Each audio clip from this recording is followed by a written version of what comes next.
You're useless. You can't even handle the chores or take care of the kids, let alone pay the AL money. Kyle finally showed up at the hospital 3 weeks after my car accident, saying these mean things without caring about me lying there in the hospital bed. At first, I hoped Kyle came because he cared about me, but I was disappointed. I sighed deeply. Honestly, I had already been thinking about getting a divorce. I didn't expect Kyle to bring it up now, but I guess it's a good thing. It saved us both some trouble. Fine, I agreed quickly, which surprised Kyle. He didn't know I was already ahead of him.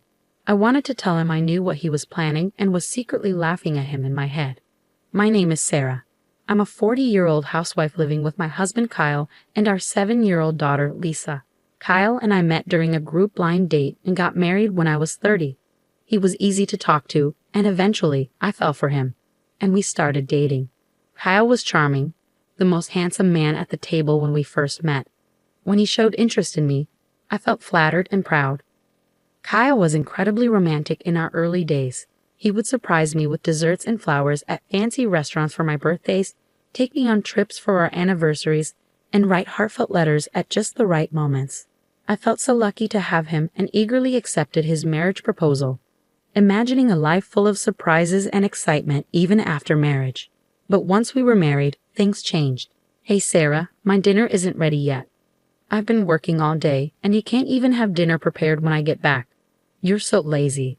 After we got married, Kyle started acting like he was the boss of the house and I was his servant. At first, I was shocked by how different he was. I thought he was just joking when we were dating. We used to laugh at each other's silly jokes. We imagined a sweet life where we'd call each other cute nicknames and stay lovey-dovey even after having kids. But he wasn't joking. He really treated me like a servant. At first, I laughed it off, thinking he was kidding. But then I realized he was serious. He actually saw me as his caretaker, and that scared me. After we got married, I had to quit my job, and we depended on the money Kyle earned. I was afraid that if I didn't do what he said, he might cut me off financially, so I felt trapped. Honestly, Kyle's income wasn't great. I made more money when I was working. Kyle only finished high school and kept changing jobs. He never stayed at a job for more than a year or two. It seemed like Kyle felt insecure about his background and took out his frustrations on me. I'm sorry I got delayed with some errands, I told him once. Don't make excuses, just hurry up and make it, Kyle replied, sitting down with a cold beer. This became a common scene, but each time I sighed and started cooking. My marriage made me miserable, but I managed to get by. The following year, our daughter Lisa was born, and my days became even more difficult. As expected, Kyle didn't help much with Lisa. However, he would spoil her by buying her any candy or toy she wanted. I tried to raise Lisa properly, so I scolded her when needed, which made her cling to Kyle even more. Lisa, you like Daddy, don't you? Kyle asked her once. Yeah, Daddy is cool. I love Daddy, Lisa replied. I knew it. I'm super dad, Kyle said, looking at me smugly. It was frustrating, but I couldn't help feeling glad that Lisa loved her father. I just sighed again. Despite spoiling her, Kyle never attended any of Lisa's kindergarten events like sports festivals or recitals.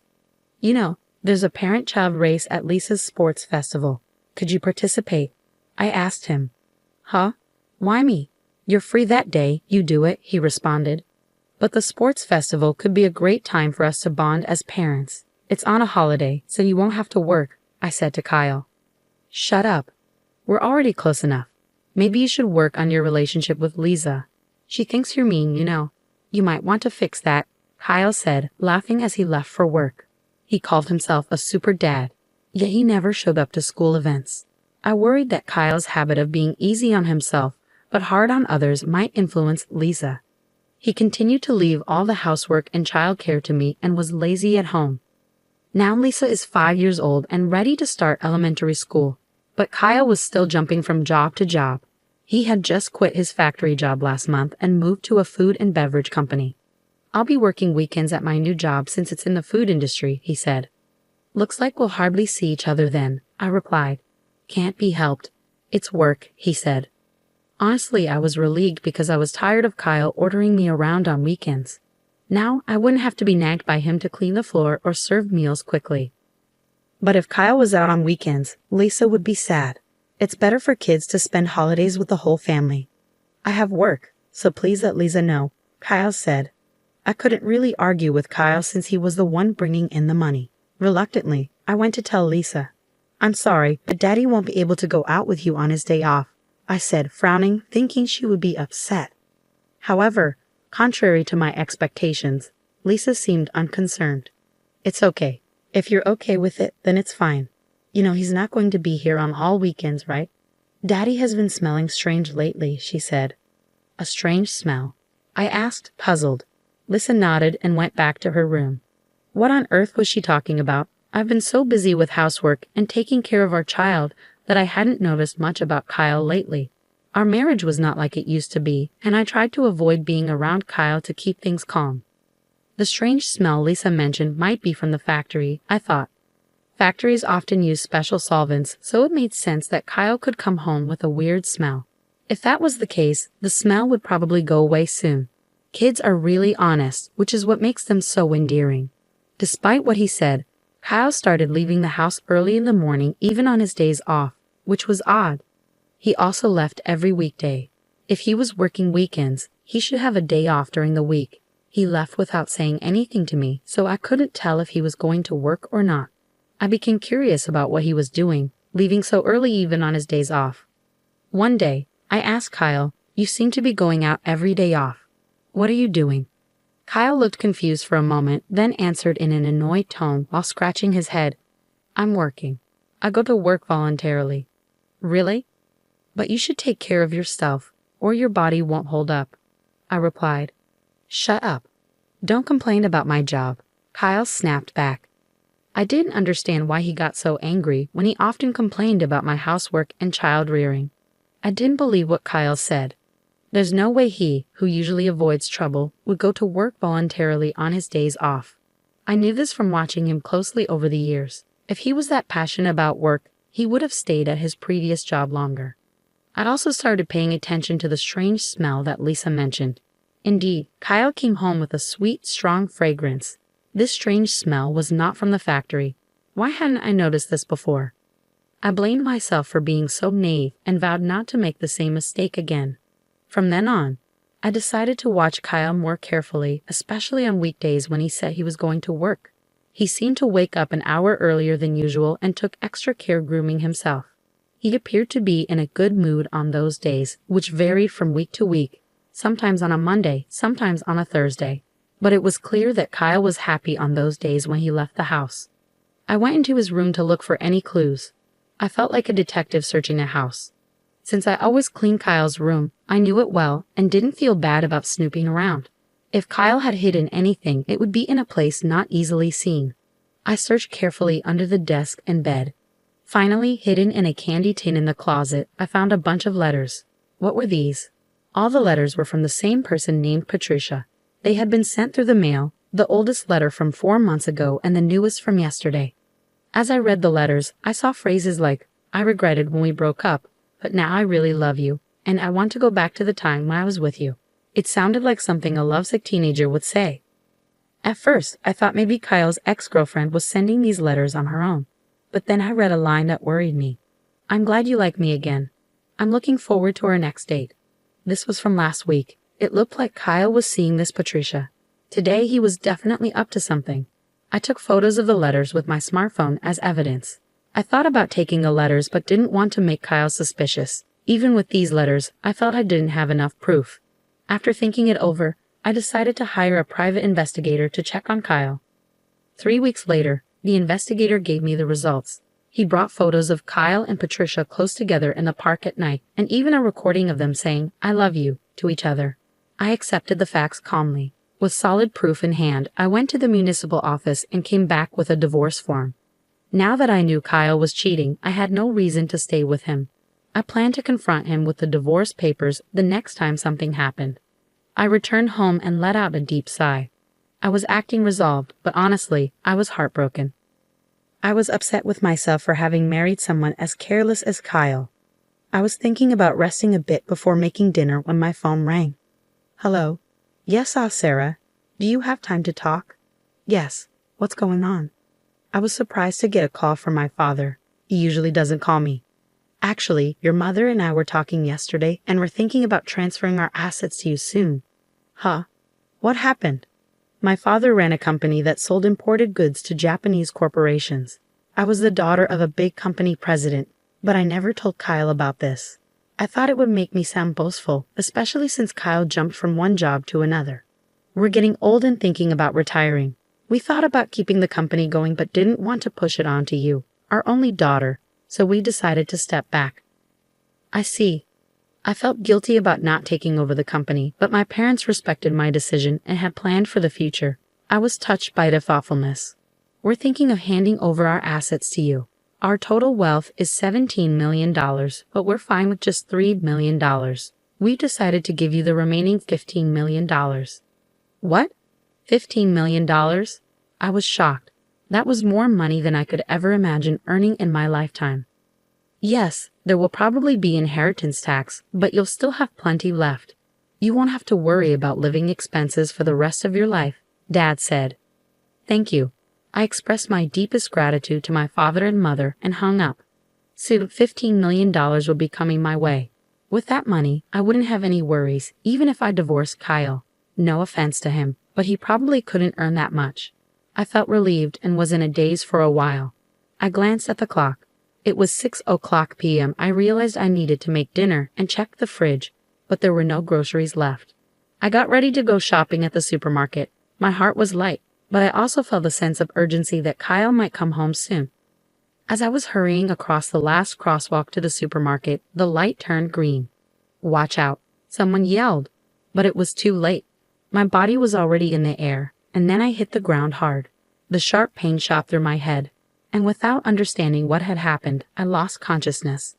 When I woke up, I was lying on a hospital bed. The first thing I saw when I opened my eyes were my parents and Lisa. Sarah, thank goodness, Mom said. Lisa was crying next to me. I gently stroked her head. You were hit by a car and broke both legs. They say it will take 5 months to fully recover. 5 months? I felt dizzy thinking about being out of action for so long. From that day on, I was stuck in a wheelchair. Although the nurses took care of me, I felt frustrated and annoyed because I couldn't use my legs. During my stay in the hospital, my parents and friends visited me. My parents were taking care of Lisa now since Kyle was always at work. I thought that was better for her. I was glad everyone visited, but Kyle never came. I started to doubt his care, thinking, aren't we husband and wife? However, 1 week after I was hospitalized, Kyle finally showed up. Hey, feeling good? Kyle asked sarcastically. Yes, man, it's a mess at home without me, I replied lightly. Kyle always complained about my housework as soon as he spoke, showing no empathy. I sighed, thinking he would be at least a little worried about me. What can I do? I was in a car accident, I snapped back. Kyle looked at me with disdain and said, You're useless if you can't do housework or take care of the child. That's the worst, and you should pay alimony. He said such horrible things to his hospitalized wife. Initially, I had hoped Kyle came to visit out of concern, but he was still disappointing. I sighed deeply. Honestly, I had been thinking about getting a divorce myself. I hadn't expected Kyle to bring it up today, but it saved me the trouble of arguing. Sure, I said, and Kyle looked surprised when I agreed. Unfortunately, I know what you're up to, I wanted to say, laughing inside. Here's a divorce notice. I took out a filled-in divorce form from a bag my mother had brought and held it in front of Kyle's face. You already had this. Kyle was briefly confused, his eyes wide, but then he took the divorce notice from me and filled in his name and address right there. I felt relieved, knowing I wouldn't have to see Kyle's face ever again. I wanted to tell him the feeling was mutual, but I just watched him leave silently. Probably Kyle would remarry Patricia after the divorce. I didn't know what kind of woman Patricia was, but it was sad to think she was going to marry someone as controlling and unpleasant as Kyle. I felt a bit guilty about Lisa, but deciding to leave was something I had thought about for a long time. I promised myself I would take good care of Lisa. A month after Kyle left, my life was peaceful. The time without my husband nagging me felt like heaven. I was released from the hospital and started physical therapy. I decided to stay at my parents' house until my leg healed. My parents were angry at Kyle when they learned about the divorce, but they stopped pressing the issue when I told them I wanted to forget about him. Lisa didn't seem lonely even without her father around and was happily going to elementary school. In the end, Lisa also noticed Kyle's domineering behavior and probably didn't see him as a father anymore. I was convinced that divorcing Kyle was the right decision, but one afternoon, I got a call on my mobile phone. I ignored it when I saw Kyle's name, but the phone kept ringing nonstop. Eventually, I answered the call. "Hey Sarah, when are you coming back?" Kyle's words made no sense to me, and he sounded like he was about to start yelling. "What do you mean, coming back? You married Patricia, didn't you?" I replied. When I mentioned Patricia's name, Kyle sounded surprised and exclaimed, "How do you know that? Did you think I didn't know you cheated? That's why I asked for alimony." "Yes, that's right, but alimony and child support? I can't pay that." "Why do I have to pay alimony anyway? You, who never did the housework, should be the one to pay," Kyle argued. I was shocked to hear Kyle's argument. I had asked for alimony and child support through a lawyer, but he hadn't paid yet. I knew Kyle didn't have a lot of money, but he should find a way to pay. Yet here he was, saying something ridiculous like I should be the one to pay alimony. "I noticed your affair and gathered evidence. Did you see it from the lawyer?" It seemed that Kyle had already seen the evidence from the detective agency. That would make things easier, but him calling me was ridiculous. "I wanted a divorce even before I found out about the affair because you never helped with housework or childcare, and you complained all the time. I'm not your housekeeper, you know, but it's good you're married now. You have someone else to look after you." But here's the thing, Patricia can't do housework. Before we got married, she said, "Leave everything to me." But once we got married, her cooking is terrible and she doesn't clean. I would have been better off with you. Marry me again. After all, you don't have any money, right? Lisa liked me too, didn't she? Kyle said, which annoyed me. "What are you talking about? You divorced me and remarried. You're her partner, not my responsibility. And sorry to say, Lisa doesn't like you. And I have money." "Don't lie to me. There's no way you have money. You were a housewife. You can't live without me." I had no intentions of telling Kyle about the fortune I inherited from my parents, but faced with his aggressive attitude, I had no choice but to reveal it. My parents are CEOs. Recently, I inherited their assets. It's around $52 million in total, so I can live without working for the rest of my life. I could almost visualize Kyle gaping on the other end of the phone as he heard about this fortune. "You're lying. There's no way you have such a huge amount of money." "It's true. If you want, I can have my parents tell you." With that, Kyle finally seemed to believe my words and fell silent. Then he suddenly yelled, "If it's true, why didn't you tell me?" "Well, I wanted to tell you, but I knew about your affair and I thought the worst of you, so I thought it didn't matter." At that point, I hadn't yet inherited the assets and there was no issue of property distribution. Kyle bit his lip in frustration. He probably never imagined I had such assets. He must be regretting that he divorced me. But I didn't want to suffer his terrible behavior anymore. "Can I hang up now? Please pay the alimony properly, reflect on your actions, and never call me again. Goodbye." With that, I hung up the phone. I immediately blocked Kyle's number so he couldn't call anymore. "Mom, who were you talking to?" Lisa walked into the room and asked curiously. "Just a friend," I replied. "But Lisa, do you want to go to the amusement park this weekend?" "Yes," Lisa smiled happily. Seeing her smile reminded me that her happiness was all that mattered to me. A few days later, I heard that Kyle had broken up with his new wife, Patricia. They argued because she wouldn't do housework, and Patricia ended up leaving him. Kyle, having been divorced twice in a short time, would probably find it hard to get married again. I hoped he would stay single for a while to prevent more people from getting hurt.